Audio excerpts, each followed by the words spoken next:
residential and commercial projects, and that's superior.ms. And now they have bought the town of Livingston, which is super cool. And we mentioned Martin's in Livingston.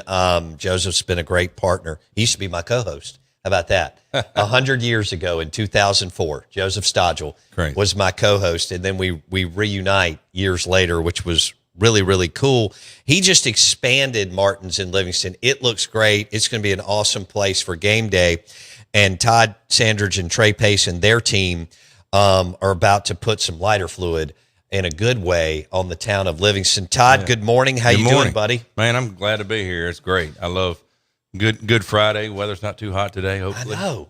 I like that rain that came in yesterday for a minute. How's your family? They're great. We are running wide open. Fall's busy in the Sandridge household. I can only imagine. You got people playing ball down in South Mississippi. Yeah. You got Kane at Jackson Prep. That's right. And so you're going all over the place. We're going everywhere and going to a wedding in Memphis this weekend for my oldest daughter. She's in it. So the fall will be crazy for us. My wife's coaching volleyball at Jackson Prep. Kane's playing football there, and then our middle daughter, Celia, will be playing her first season at Jones College this year in volleyball. So, how excited are you about that? Man, first of all, I love girls volleyball. Sure. I love baseball. I love football. Basketball is okay. But let me tell you something. Volleyball is the most fun sport out there. It's the most fast-paced. Right. And I love it. Yeah. So, and the growth, it's growing like crazy. It is the number one sport, not just female, number one sport in the United States and Mississippi in growth.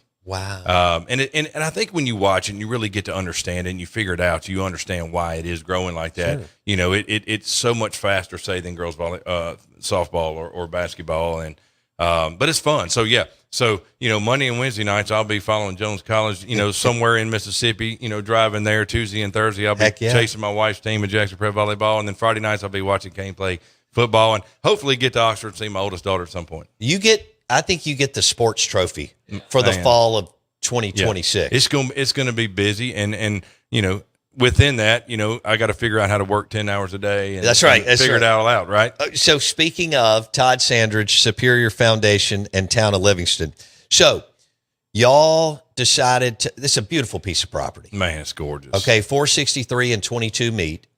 And it's got everything that you need. So walk us through kind of phase one in the next 3 or 4 months. What's going to happen? I'd like to think, Bo, I mean, it is. I will say this, and I've always said this, it is the most beautiful piece of property in Madison County, and there's a lot of pretty properties. Sure. So it's not like everything else is desolate. It's beautiful where it sits.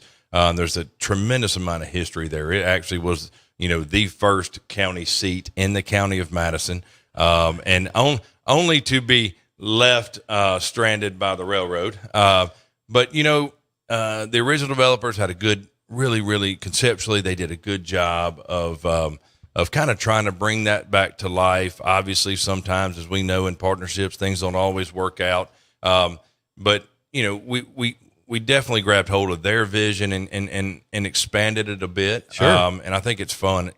One of the problems that we have right now is a great problem, and that is we don't have any more space. I have people calling. I just actually was answering an email off air a minute ago about somebody who's wanting to move a store here.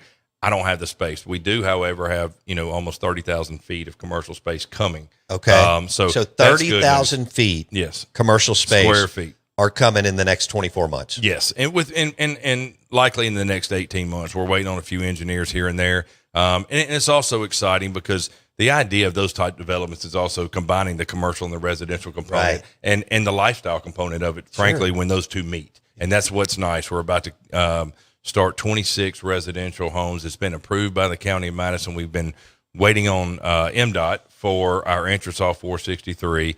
And that changes engineering. A lot of people go, man, what's all the wait? But, where they determine where that entrance is how, we determine what our elevation and scale is. So you can't finish engineering. So we've got about 2 or 3 weeks left on that. I'm holding my engineer, I'm calling him daily. He's getting mad at me. But as soon as we finish that, we'll be able to start cutting roads in, I think, in the next 30 days. And we'll be going vertical on residential this year in 2026. During football season. Absolutely. All right. Yeah. So we're visiting with Todd Sandridge, Town of Livingston, and Superior Foundation on ESPN 105.9 The Zone. So you got 30,000 square feet of commercial space coming. And the first phase, I think what you told me, Todd, is 26 zero lot line homes. That's right. At Town of Livingston. Yep. Okay. Yep. And which is exciting. It is. And if you think about some good developments here, and T&D communities are popping up everywhere, not a ton in the South or even the Deep South, but you've got stuff like the township on Highland Colony, the village at Madison over there. Sure. And there are a few. I mean, there's a couple in Brandon that are similar. At the end of the day, it's really the lifestyle component of the live work lifestyle. And it's a neat deal. We've had some cool. We developed a low area behind a dam and kind of a mini amphitheater. We had 4 shows out there, and Jackson pointed that out. I mean, they were full and they were fun. We had a good time. Unbelievable. People could ride their golf cart or the side by side over, or they came. We had plenty of parking for everybody else, and that's only going to expand. We're going to do some cool things too this year on the square, and we're talking about possibly doing, if the big 3 are out of town, we might throw something on a big screen in the square at Livingston, and be able to celebrate with all the folks out there that make Livingston great too. You mentioned Martin's, and there's a lot of other good stores out there, and there'll be more. There's a new coffee shop, which is great. You've got the Briar Patch, you've got Mexican restaurants, you've got a lot of good retail and stuff like that. So we'll be able to celebrate with everybody. Right. And last night I was there. It was packed. Oh. So think about that. It's a Thursday night in the summer. Yeah. It was packed. Yeah. School started. And it's not like there was a band. I mean, it was just a great night to be at Martin's and Livingston. So what you're saying is the demand is there. Yes. For people to celebrate and either live or go and enjoy the restaurants or coffee shops. And like you said, the 4 shows that y'all did in that cool little amphitheater that y'all have created. Well, we're working on, Trey and I are working on some plans right now to do a larger event venue in the town. We also have the Inn at Livingston coming. So we'll have, and it'll be a really high end inn that you can go, and I think we need that. I think we need something other than just, the hotel, right? Right. You've got a lot of executives that come in and out, particularly with some of these Amazon plants and Nissan plants, things like that. Lawyers, all those people, and it has an opportunity to come in and have that little home feel. Yeah. But in a really highly decorated, nice room. So this will be like a boutique. It will. It'll be a boutique hotel. There's not going to be an attendant and all that. You go eat, you go down, you can you're going to have everything. Grab dinner at Martin's. You can go grab a cup of coffee at the coffee shop in the morning and breakfast. So the idea is, and a lot of us have been to the coastal areas where, you go in, you check in with a code. There's no attendant. There's no nothing. Sure. So, and really have that boutique inn feel. That'd be great. We're excited about that. And that'll be within the next 18 months. So, okay. Yeah. Todd Sandridge, Town of Livingston, and Superior Foundation on the out of Crosstown Builders is also in this. Yeah. You and Trey have owned that for 20 years. Yeah. And then you rolled out Superior Foundation 15 years ago. Yeah, close. And man, I tell you, I find myself doing that more and more. And I'm thankful for all the great customers that we have, the partners we have in real estate and engineers and things like that really trust us. And we've got great staff. Yeah. We've got good people that are trustworthy, that hold the same integrity line and standard that we do. I think people notice that, and it's just been a tenfold blessing in that business. Todd Sandridge on the Out of Bounds show. One thing that you said is you and Trey and so many others want the town of Livingston to be a destination. Yes. And that's what you just described. Yeah, and it's and it's food. I want a food destination. We're talking to some other restaurants as we speak. I want it to be a boutique, destination for clothing, both men's, women's, children. We're talking to several retailers like that. I want a woman's spa.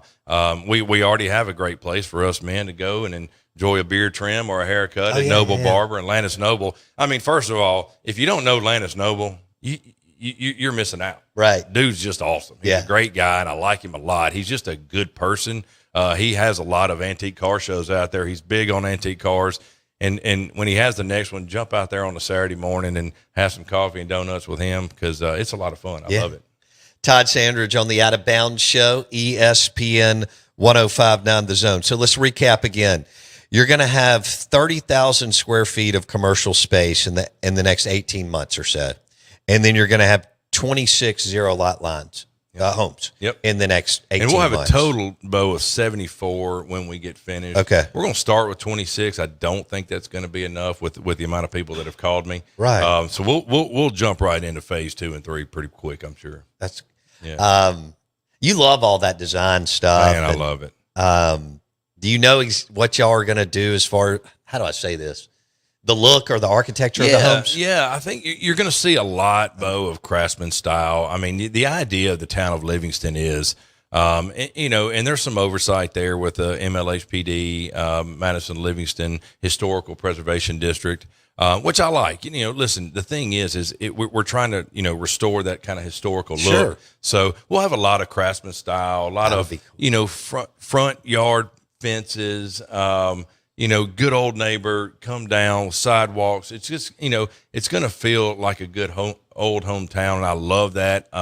You're going to park in the rear alley. So again, similar to some of the That's places cool. that Lost Rabbit and the village at Madison, the township, places like that. So with that, a lot of people wonder why you do that. With that, what you do is you're so inclusive on that front door. That front porch. Yeah. Yeah. So it's a lot of front porch hanging out. If you drive through the township in the afternoon, that's, encourage you to do that at 5:30 or 6. You're going to see a lot of neighbors and they're just all sitting out on their front porch. Absolutely. And people walking around, they're walking dogs, walking their kids. And having a glass of wine. That's right, man. They're having a cocktail on the porch or they're taking a run around the block, Yeah. Okay.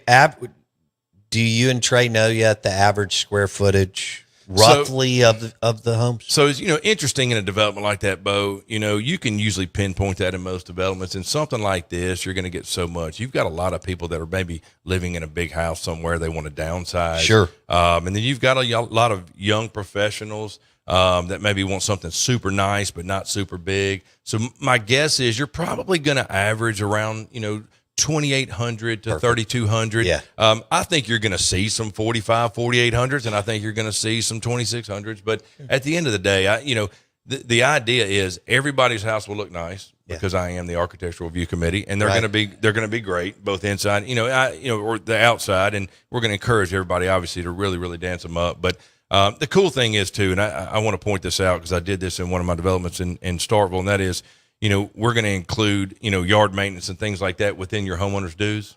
So everybody's yard gets cut at the same time. They get edged and blown off and all that at the same time.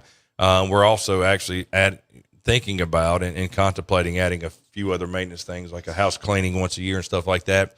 But the idea is to make sure that everybody lives in a community where it's neighborly, nobody's mad at each other. And I'll tell you, the idea came to us for that neighborhood in Starkville and Portico, and Bo, you're right by it. Well, I still get calls from people who have maybe bought a second or third home in there and going, man, I'm so glad you did that.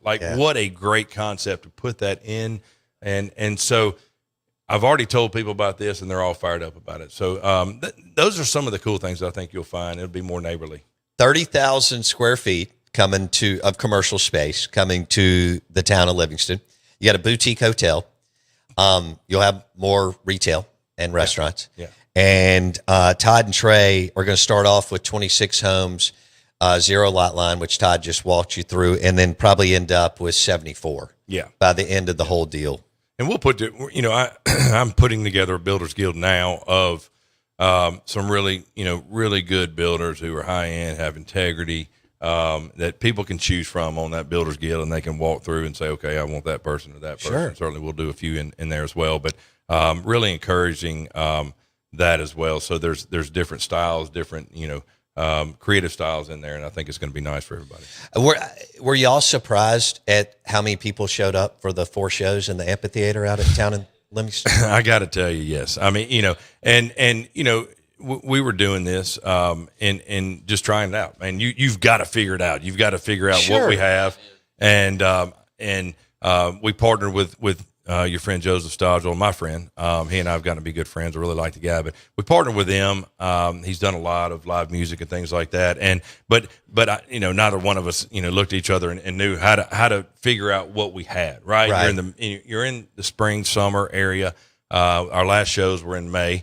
But I got to tell you, man, we were so pumped. So, and Y'all it had was- like over 700 people for some. I mean, we that's averaged incredible. about 700 per show, and in 4 shows. And the cool thing is when the people walked out, and there was a couple of shows that Joseph and I would be standing out talking, kind of as people were leaving, and they were hugging us and going high fiving us, and man, we're so glad this is here, and so we're super excited about doing some more of that in 2027. And that's the perfect time to do that is September, October through May. Yeah, well, you compete with football, and Joseph and I, we talked through that a little do. bit. We are going to probably try to throw some football in there, but look, we're in the deep South, man. Friday nights are high school football, and Saturdays for college football. But what we are going to do is probably expand that in the spring a little bit. Okay. Summertime in Jackson, Mississippi is pretty doggone hot, and when the sun goes down at 8:45. And you got to be done around 10, right? Because we got residential around there. So, Sure. The summertime is a little good. bit tough. Yeah. So we're contemplating maybe doing 1 or 2 in the fall. But Okay. yeah. Well, when you do 4 shows and you have over 700 people on average plus show up, then the demand's there. It was fun to see the people drive over from, on their golf cart or their side-by-side from Chestnut Hill, right? Right. And that's a good night for them. And as we get people in the residential area of the town of Livingston, and they can walk over or they Sure. can ride a golf cart over. And that's the type of fun and lifestyle that we're trying to create there, and destination, as you said. Todd Sandridge talking about the town of Livingston. Things are happening, and we've got 30,000 square feet of commercial space coming, and 26 zero-lot line homes with 74 on the way, boutique hotel, a bunch of other retail and restaurants and so on.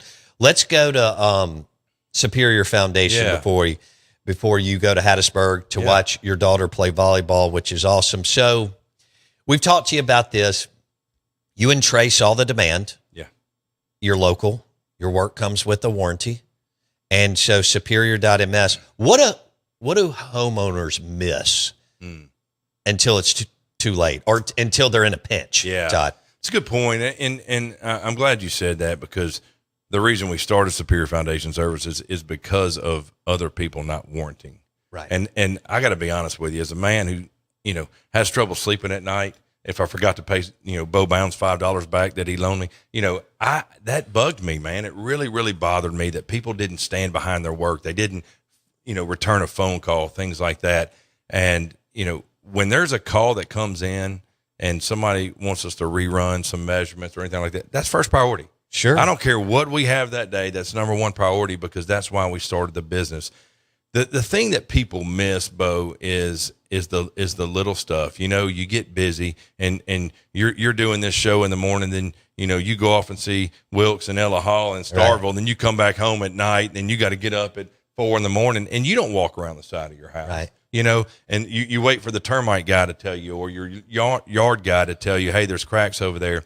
The biggest thing is people can catch is the whole house doesn't start leaning. The whole house or business doesn't start. I mean, I got to fix a big building on Lakeland in 2 weeks, and it didn't just start. The guy that owns the building knows, the landlord who's actually the United States government, which is funny. It just did it over time, right? So we got to go in there and repair the whole building. What should have happened and what needs to happen is if you see something little, the little fix is a lot cheaper than the big fix. Right. And so if I can tell anybody anything, if you've got some, and cracks don't always mean you have foundation problems either, guys. There's I would say probably 50% of the calls we go on, we just go, hey, you're in good shape. There's a little bit of a header crack there, right. Wind distribution, maybe something like that. But, but it's not good. 911. It's not. But I'd rather you call. Absolutely. Because if there's a little corner down here, we can prop that up and it'll keep the whole thing, because it'll chase itself all the way through. And that whole slab or conventional, we find ourselves doing a ton of conventional foundation work, whether it's encapsulations, putting moisture barriers down.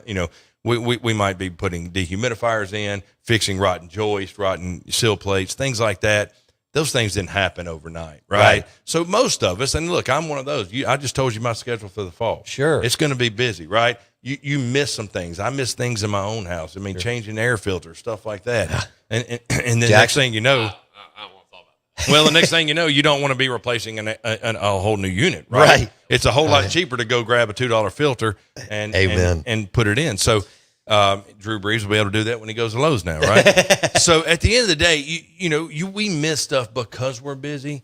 it's a free evaluation. If Yeah. you live in the Tri-County area, we'll give you, and if you're outside of that area, it's not very much. Just, we charge just a little bit to go look at it. But at the end of the day, it's a free evaluation.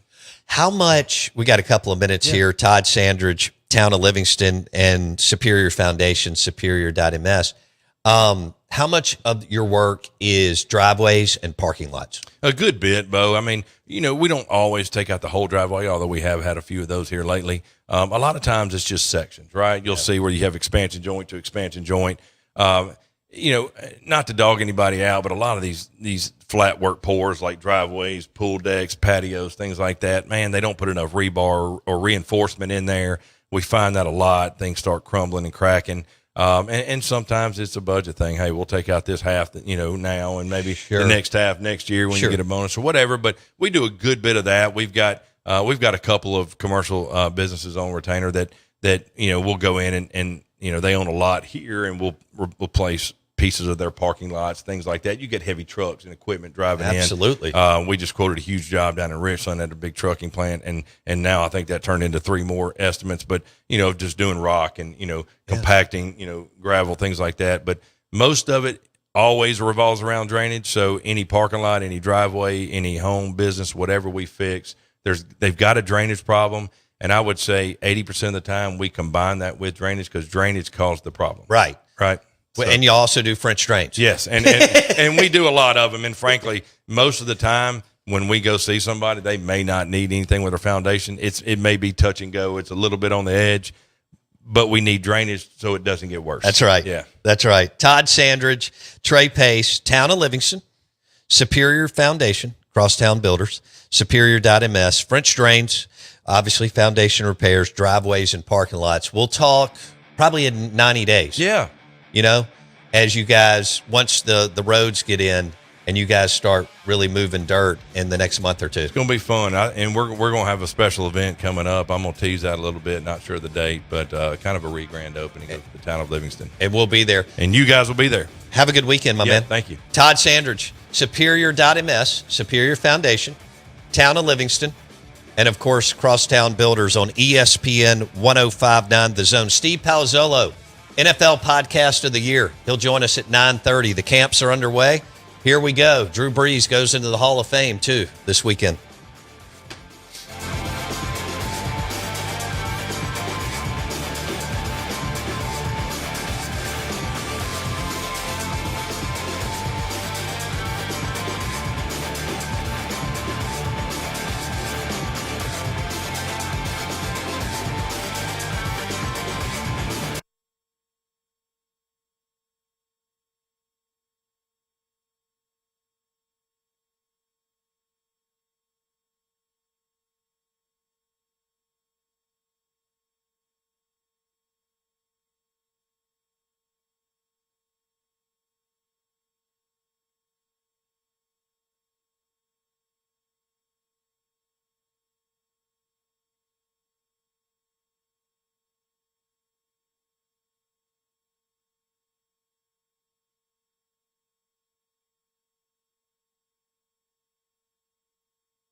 WRKS Pickens Jackson. All systems go.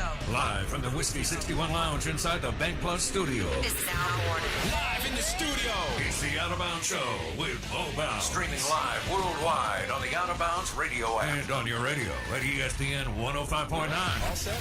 Let's go. The Zone.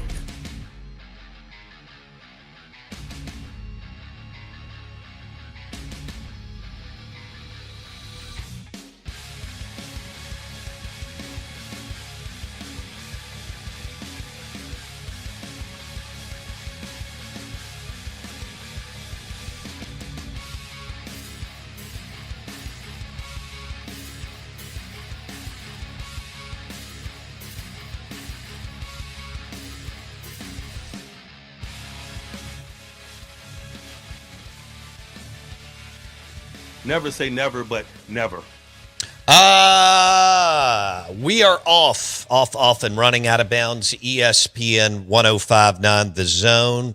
We appreciate Todd Sandridge with the town of Livingston and Superior Foundation for hanging out with us on ESPN 105.9 The Zone. It was good to get another update of growth in the Jackson metro area. Superior.ms for French drains, foundation repairs, and driveways and parking lots. And we appreciate him hanging out with us today. Bo Bounds and Jackson Meadows with you. We'll have Steve Palazzolo, who will join us. Steve P. will join us at 9:30 on the Farm Bureau Insurance Guest Line. Steve P. on the Farm Bureau Insurance Guest Line. NFL Podcast of the Year.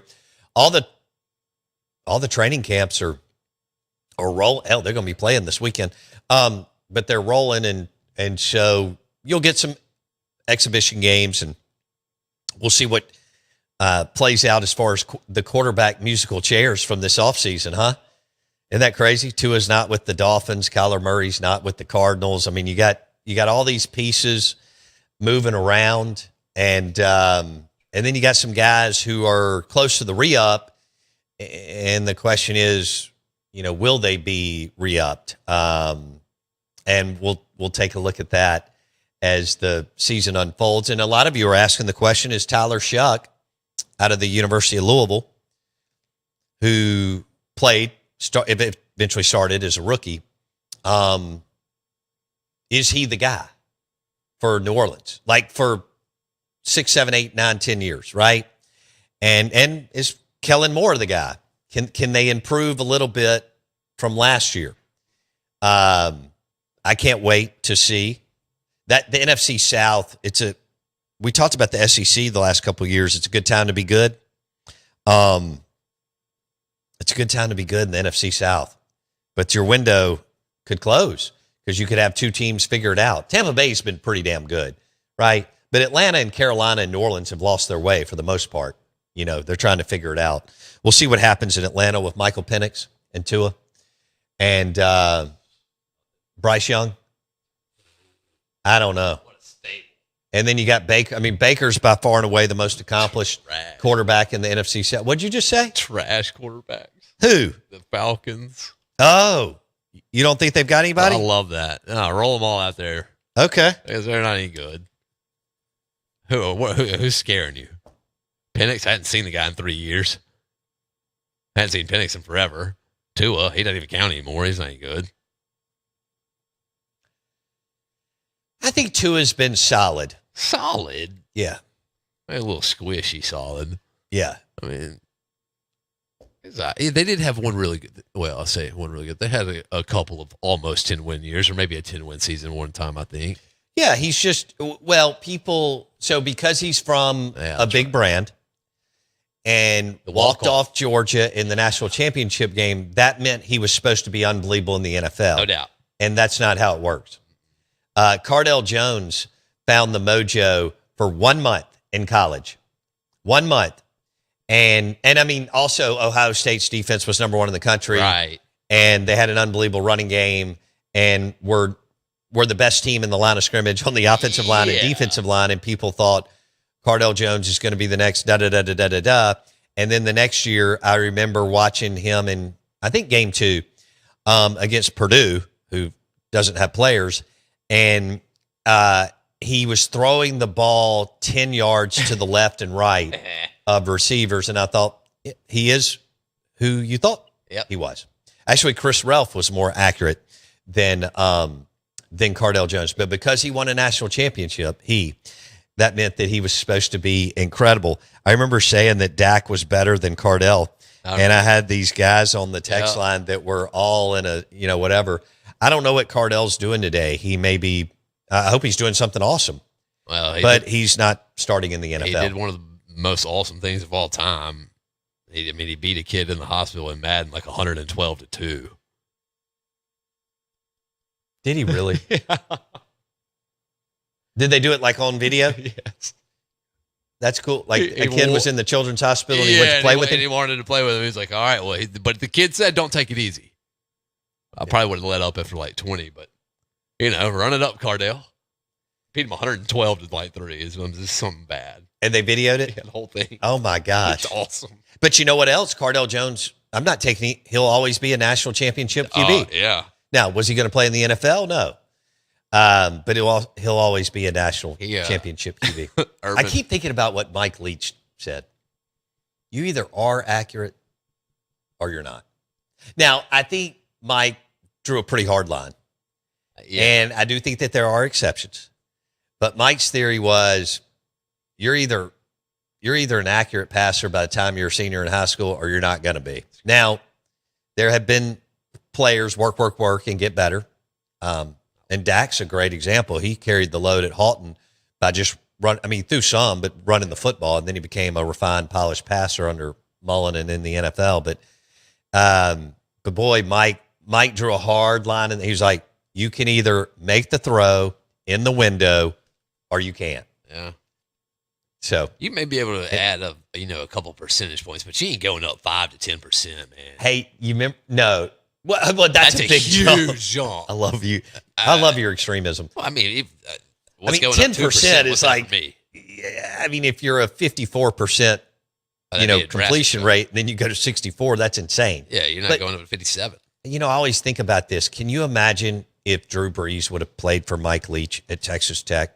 He was already gone. Mike wasn't at Texas Tech by then, so Mike didn't pass on Drew like everybody did in the state of Texas for Drew to go to Purdue. But can you imagine Drew Brees in the air raid in college? No.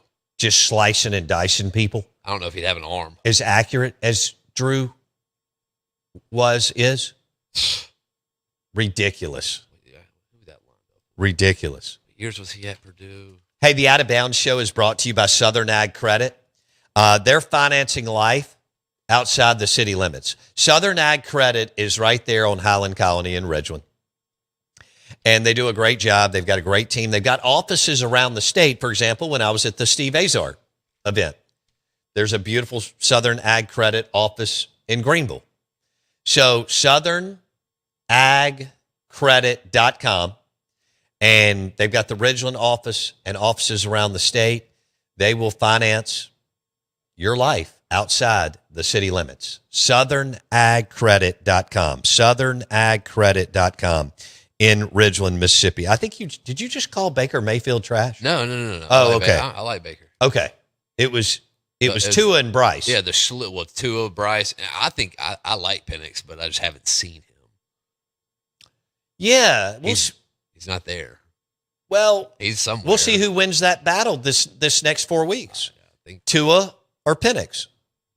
I know people are betting on Tua because he has all the PT under his belt, and I get that. It also, I think, may have sent us a message. His knee's still hurt. Right.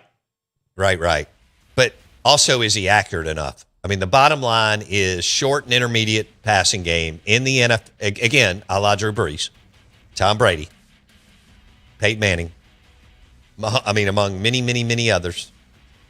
Can you fit it in a window about the size of a paper plate consistently with insane DBs and free safeties and strong safeties covering wide receivers, slots, and tight ends, and some linebackers? Back in a second.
Guys, I don't have time for that speculation. We're out of bounds. ESPN 105.9 The Zone. I can't wait. High school football, college football, NFL. It's going to be a fantastic. Every year's fun. I mean, we get all these great games, you know? Make a bunch of money. And, we got the Straight Funk Tees of the Week brought to you by the Peter Millar Ole Miss and Mississippi State gear at the Rogue Men's Store. So, I mean, you're going to make people money. Just get them rich, baby. I mean, Straight Funk Tees of the Week. Locked in. But we're going to have great games. We'll have high school football just around the corner. You'll be able to listen to Madison Ridgeland Academy right here on ESPN 105.9 The Zone for the 12th or 13th year. Herbert Davis still there. He's won 3 titles. Played for a bunch. Driven a bunch of players to SEC, among other Power 4 conferences, and G6 and junior college and D2 and everything else. So, and I know everybody has expectations and, want to get to the playoffs, high school and college football and the NFL. And I can't wait. This weekend will be a little bit of a teaser, but excited for Drew Brees going into the Pro Football Hall of Fame, first ballot Hall of Famer.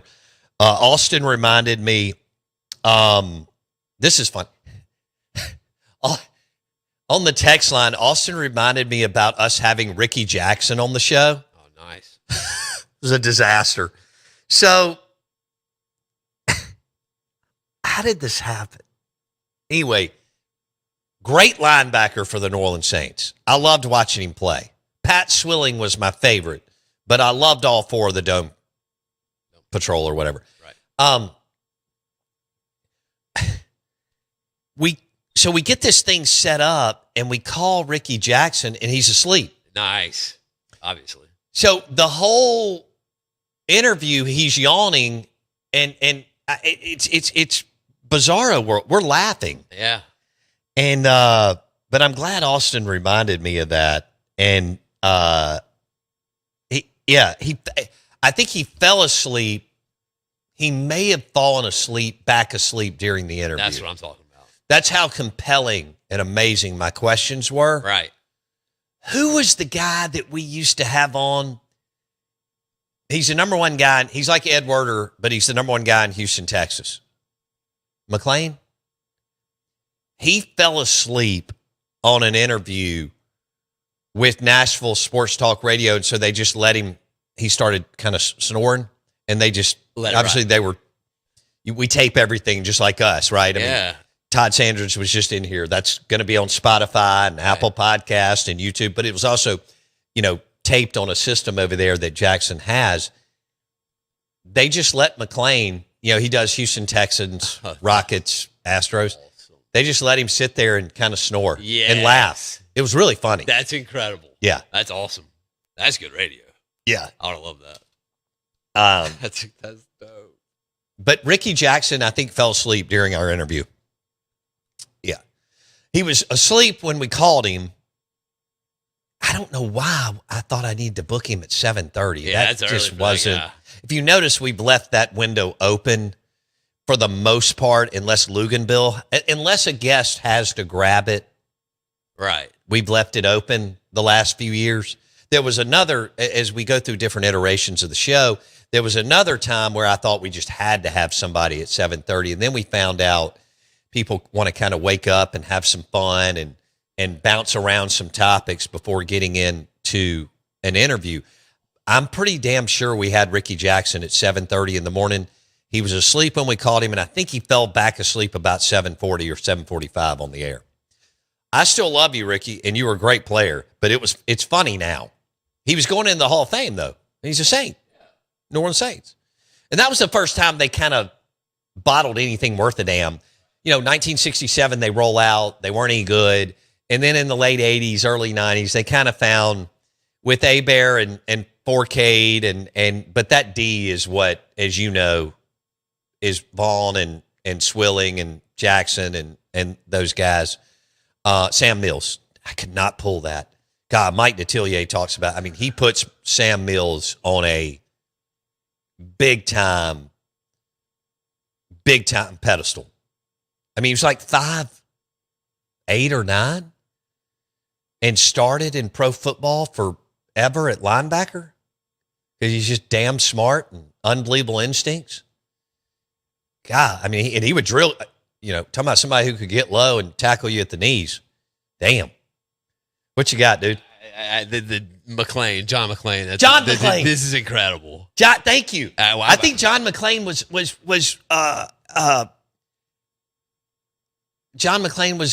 Bruce Willis in Die Hard. That's correct. Yeah. And John McClain also covers the Texans and Houston, Texas metro area sports. It was a 7-minute combo. Was it? And he was snoring by minute 3. That is incredible. I just remember that. I need to scan the audio, but we may have it because I bet it's funny, dude.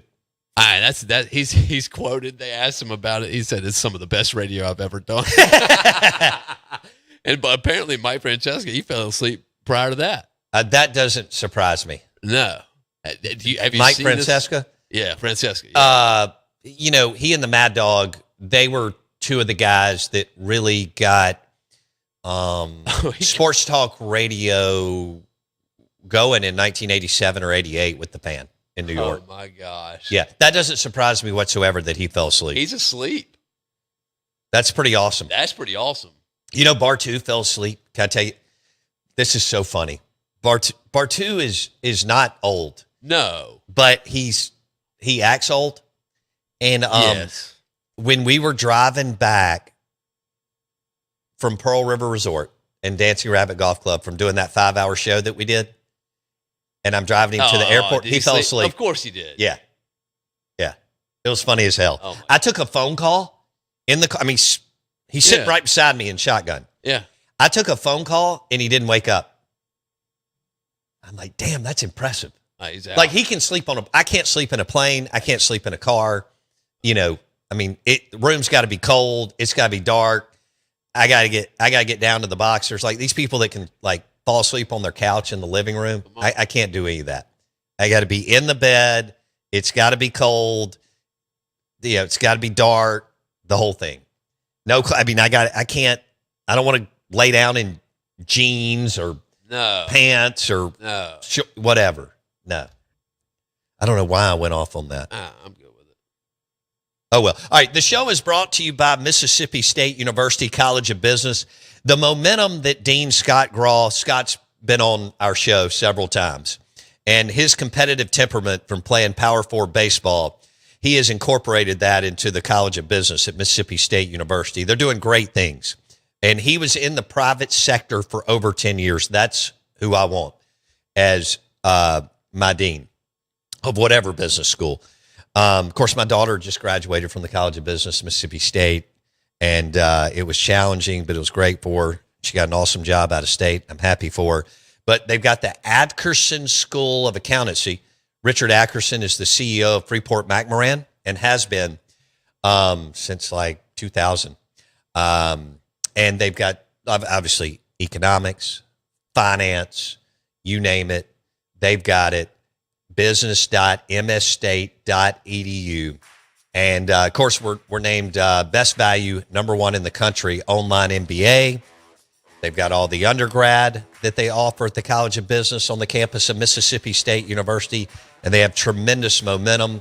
As you schedule your campus visits, business.msstate.edu. They sent students out to the West Coast, and they won their competition in the spring. They sent them up to the East Coast, and they won a competition up there. So hands-on experience while they're in school. Business.msstate.edu. Mississippi State University College of Business, led by Dean Scott Graw in Starkville, Mississippi.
Never say never, but never. Guys, I don't have time for that speculation. We are the Out of Bounds Show, ESPN 1059 The Zone. You gonna show me the money. And we're powered by Pearl River Resort, right? PearlRiverResort.com, Vegas-style sportsbook, championship golf, Dancing Rabbit Golf Club, Philip M. Steakhouse, great steaks, and table games for days. PearlRiverResort.com. Show is also driven by your next GMC Sierra truck at Fowler GMC. Pearl Brandon. Hit the website right now if you're in the market for a truck or SUV. Fowler, that's Fowler, FowlerGMC.com. We want to welcome in our friend. He's back from the Northeast, and he's locked into football. He had the NFL Podcast of the Year. His show, Check the Mic. He is all 6'10" of Steve Palazzolo on the Out of Bounds Show and the Farm Bureau Insurance Guest Line. Steve P., how much did you miss Jackson Meadows and I? So much. I mean, I wanted to call you guys from the beach on the Cape. I was going to call in. Like, let's do our weekly hit from the beach. Hey, you have 4 boys, right? Yeah, I have a 5th on the way this month too, by the way. So we're getting even crazier over here. I thought we had a vasectomy conversation a while back. I didn't listen. Oh, okay. All right. So you're now going to have a basketball team, but Yes. you've got 4. What, how much energy did you exert on a daily basis having 4 boys at the beach, Steve P?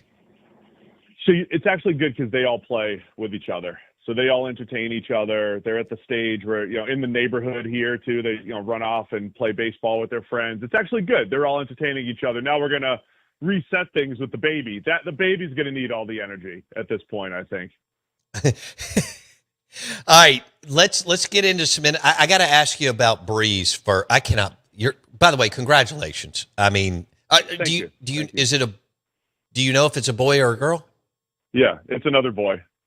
Unbelievable. 5 boys. All right, so you do have a basketball team. Okay, let's go to Drew Brees. In the modern era, I mean, let's just say in the 2000s, from 2000 to today, is Drew Brees, without a doubt, a top 5 QB for you?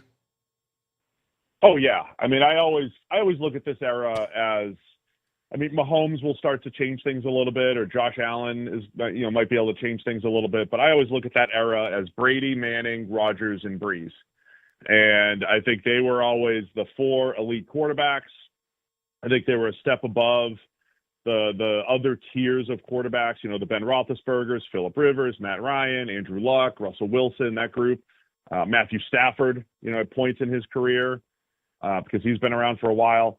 But yeah, Brees absolutely in that top echelon of elite quarterbacks during that era. And, it's good to see him get the Hall of Fame accolades this weekend. Absolutely. If you could pinpoint one thing that separated him or made him special, Drew Brees, what would it be for you, Steve? So I'll give you 2 answers here, because a lot of people would just say the accuracy, and completion percentage is not necessarily a proxy for accuracy, but in Brees' case, I think it was. So the high completion percentage, the fact that he was pinpoint, everything was well-timed, well-placed. I think that would be the first thing. I'll give you the other one. A few years back when I was at PFF, we started to chart different things and tried to say, okay, where are the quarterback's eyes at the top of his drop back? Is he looking to one side of the field and then throwing it there? Is he starting on one side of the field and then throwing it to the other side of the field? In other words, getting to maybe a second or third read. So we tried to chart that just to see how quarterbacks operated and to find if there was any information there. And Brees, when you would chart him, everyone else would get to the top of the drop. They'd look to the right and then throw it, or they'd look back to the left.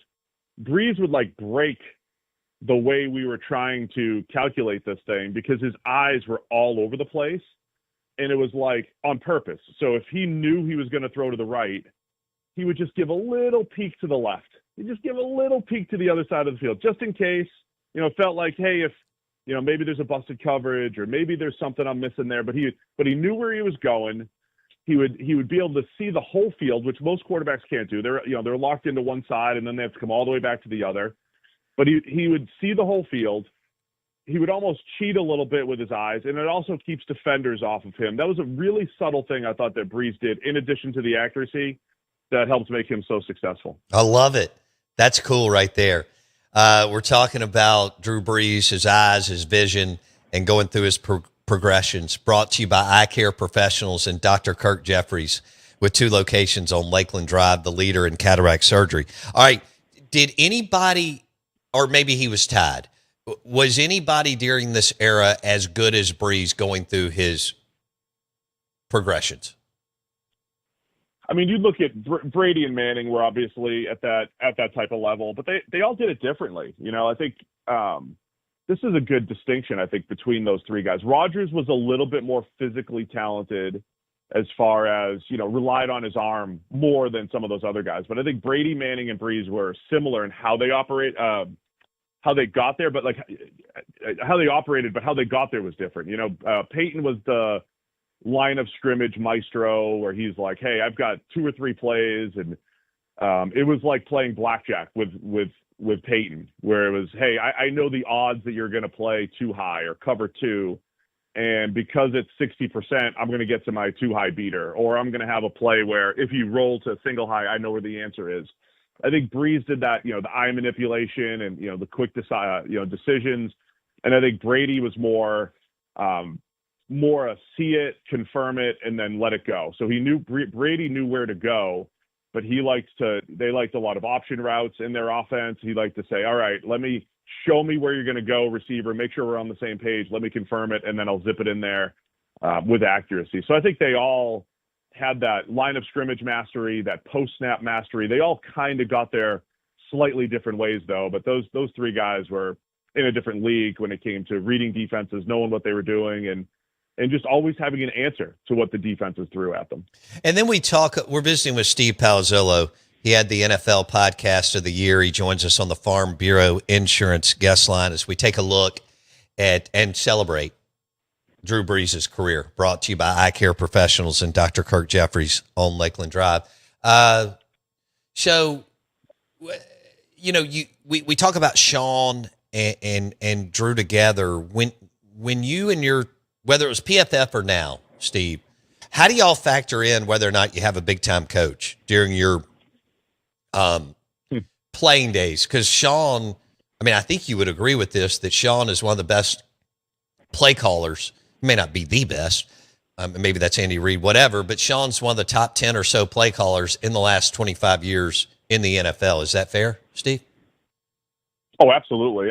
Look, NFL analysis is difficult at times because the quarterback has such a big impact, and you don't get to see coaches with multiple quarterbacks all that often. Andy Reid had a lot of success before Patrick Mahomes, and then you get Mahomes, and it just takes it to a new level. We've talked about Kyle Shanahan a ton. He's had a lot of different quarterbacks who you wouldn't say are the most talented guys, and he gets production out of all of them.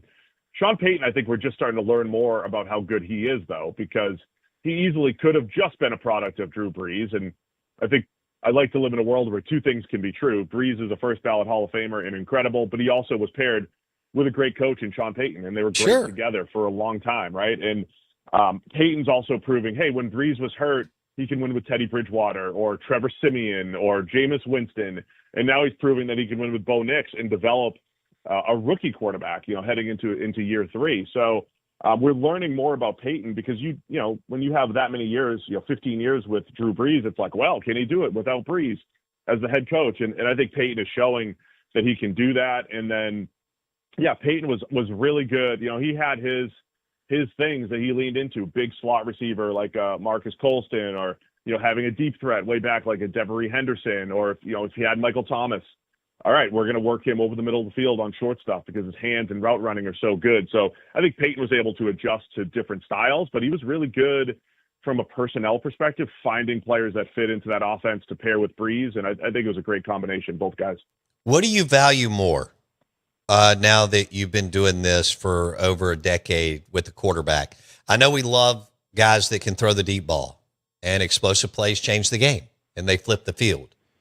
But if you take a season start to finish, Steve P., like all 17 games, do you value somebody who is just a surgeon like Breeze, Manning, and Brady that are unbelievable game in, game out in the short and intermediate passing game over someone who's high level? Some of them can do it all, but the deep ball, how do you see it? How do you chart it? I mean, I think if you're elite overall, I mean, if you an elite is, it's not making one throw or two throws, it's doing it week after week. It doesn't matter how you get there, I don't think. Okay. I would say you could make the case that like a Mahomes or Allen or maybe Lamar, who use their legs as a lot more than Breeze, Brady, Manning, the guys who use their legs might not slump as much. You know, if they're off throwing the ball, they could still pick up 60 yards on the ground, or, you know, you have a keeper, scramble drill, whatever it may be, to keep the defense off balance. You could make that argument. But I use the phrase all the time back in the day: how do you attack Tom Brady, or how do you attack Drew Brees? Like, what's the game plan? Because it doesn't matter if you say, well, let's take away this. Well, he could do that. You know, you can't just take away the short stuff. They could zip it up the seam or throw the ball deep. You can't just take away the deep stuff and they'll dink and dunk you to death all the way down the field. So the best quarterbacks, I think, the best offenses, the best quarterbacks just have answers. And I think all those elite quarterbacks, and you could throw Allen, Mahomes into that bucket, they have answers to whatever the defense is throwing at you. And whether Breeze, Brady, Manning did it stylistically different than a lot of today's quarterbacks, yeah, that's true, but they'd have plenty of success in today's NFL. Just because the guys now run a little bit more, they would be perfectly fine. You know, they'd have no problem reading defenses, finding the open man. So once you're at that level and you don't have specific weaknesses, it's so tough to game plan. And you just hope. I used to say, look, how are you going to stop Drew Brees? You hope he has an off day. You hope he throws one into coverage. You hope that he misses a couple throws. There's no specific game plan against those high-end elite quarterbacks. Steve Palazzolo, his show, Check the Mic. He's had the NFL Podcast of the Year. He joins us on the Out of Bounds Show, brought to you by Eye Care Professionals and Dr. Kirk Jeffries, with 2 locations on Lakeland Drive. All right, let's switch gears here. Who's the next guy? Who's the next quarter? You mentioned Mahomes and Josh Allen and those guys that we've watched the last, could be 5 years, some going on almost 10. For Steve Palazzolo, who's the next guy, Steve? I think you have to look at all the third-year quarterbacks. So, when I look at the quarterbacks, I got Mahomes, Allen, maybe in their own world. And Mahomes has a big test this year. You know, if he has another mediocre year production-wise, it's like that's 4 straight. And I know the situation hasn't been what it was, but maybe he was slightly overrated early in his career with Tyreek Hill and Travis Kelce both in their prime. Maybe he's overrated statistically and set this unrealistic standard. And he's still great, and he's still, got 3 Super Bowls. But Mahomes and Allen, Lamar's got to do it a little bit more consistently, the health thing. Same with Burrow. But I think the next quarterback you're looking at is, Justin Herbert always has this what if in him. But the 2024 draft class of Drake May, Caleb Williams, Jaden Daniels, I think you could make arguments for any of those 3 quarterbacks being the best of that class, and or at least going forward, maybe not to this point. And then if Broncos fans are listening to you, they'd start screaming at me that Bo Nix is there because he's got the most wins and the most touchdowns. I don't think he's there. I mean, I think he's done a good job, but I don't think he's there, Steve P. I'm just telling you, Broncos fans, very sensitive, because you could we live in a golden age where you could find any stat to make your point. No doubt. And so they'll just say, well, he's got the most touchdowns, passing touchdowns, so it's him, which is not a good way of doing things. But, Drake May was almost MVP last year in year 2, and he might have even better weapons with A.J. Brown, Romeo Dobbs. So Drake May has a chance to, put together another high-end season and be in that mix. Jaden Daniels maybe had the best season out of all those guys in his rookie year, given the circumstances, taking that team to the NFC Championship, and took a little step back last year. It's got to get healthy, stay healthy. but Jaden Daniels has all the ability in the world to be a consistent star. And then Caleb Williams made great strides last year. Yeah. You know, throw for throw might not be as good as those other guys. He'll miss a few too many for my liking. But, man, if he tightens up some of the, quote, easy stuff. I mean, he was great last year at avoiding sacks, the fourth quarter comebacks, the big-time throws. Caleb Williams, extremely talented and moving in the right direction. I think you have to look to that draft class as, you know, having 3 potential stars in the coming years here. Well, all right, let's talk Joe Burrow. So he's right there in your backyard. Is he really good or great? How do we? I think he can be great. I mean, his accuracy is incredible, and it is tough to separate him. You know, if I'm going to say, hey, Mahomes' stats may have been inflated a little bit by Tyreek Hill and Travis Kelce, you do have Jamar Chase and T. Higgins. No doubt. The thing working against, I mean, it's so helpful, obviously.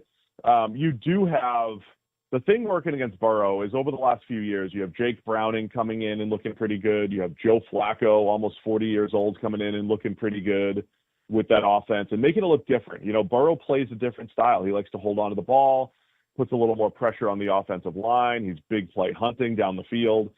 So I think he's great.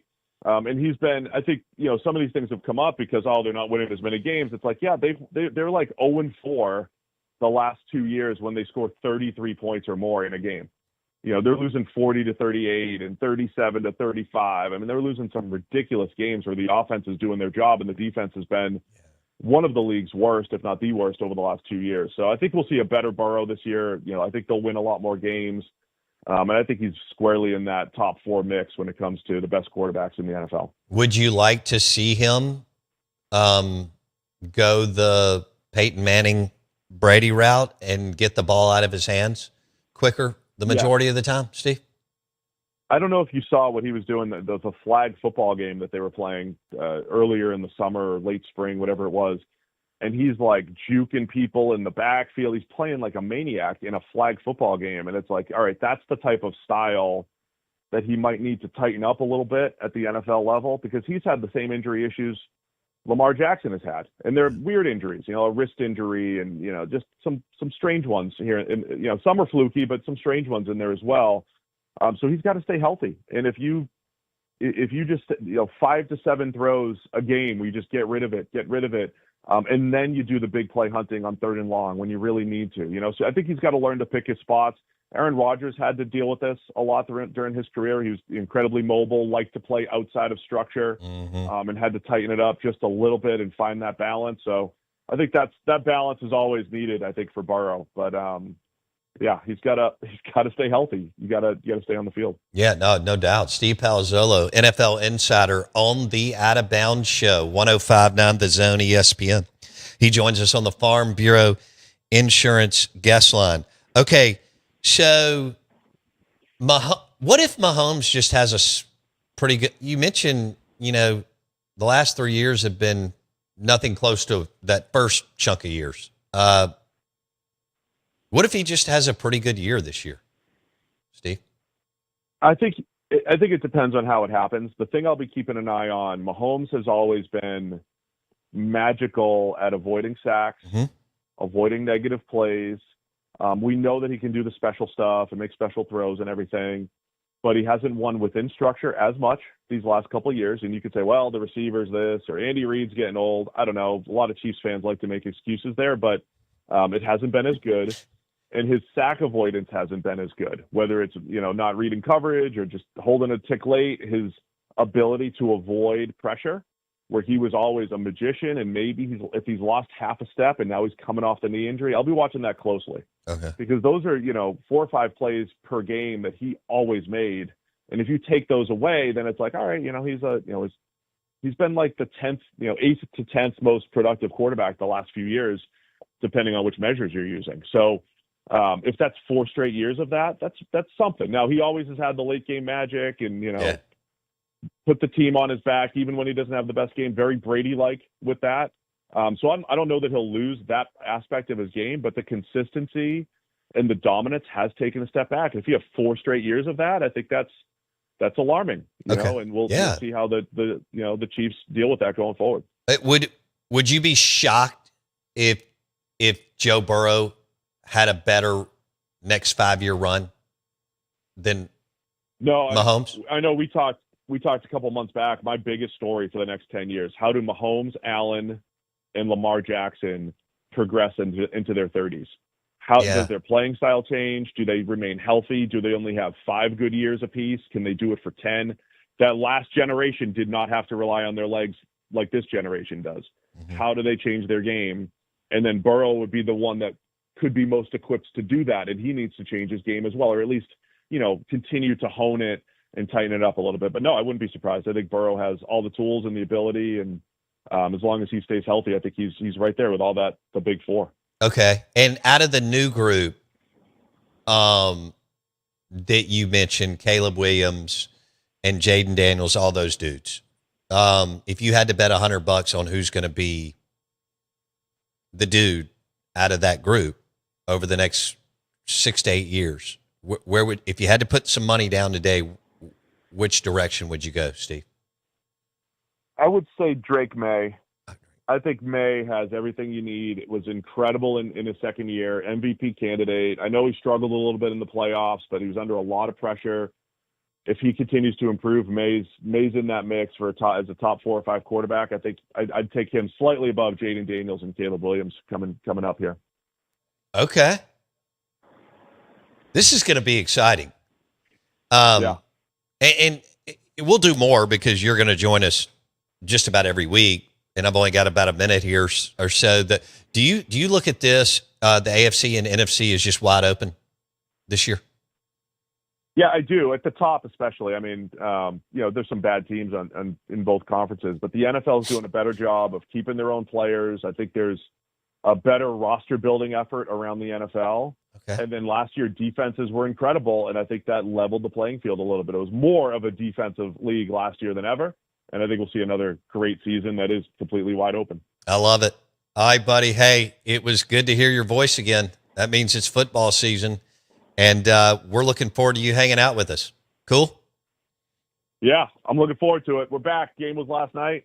It's time. Let's do it. Dude, I know now that you're having your 5th son, you are really going to become a VIP Skyline Chili member. So I'm going to make sure to send that to you as like a football or Christmas gift. Be good, buddy. Have a great weekend. No, send me some of your good food. I don't need any Skyline. Thank you. All right. Have a good one. Steve Palazzolo, NFL Podcast of the Year on the Out of Bounds Show. What did we talk? Joe Burrow, Patrick Mahomes, and some of the younger dudes, Jay Meadows, Caleb Williams, Drake May, Jaden Daniels, and so on. And I can't wait to see who, what, where, when, and why going forward. The Out of Bounds Show, 105.9 The Zone, ESPN. You need to get ready for game day in your house or your condo or your man room or your hunting camp. You need to call Mississippi Smart Homes today. Sonos surround sound system makes game day even better.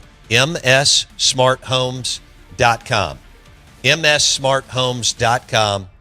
And enjoy dinner this weekend at Taste Italian Kitchen in the Renaissance.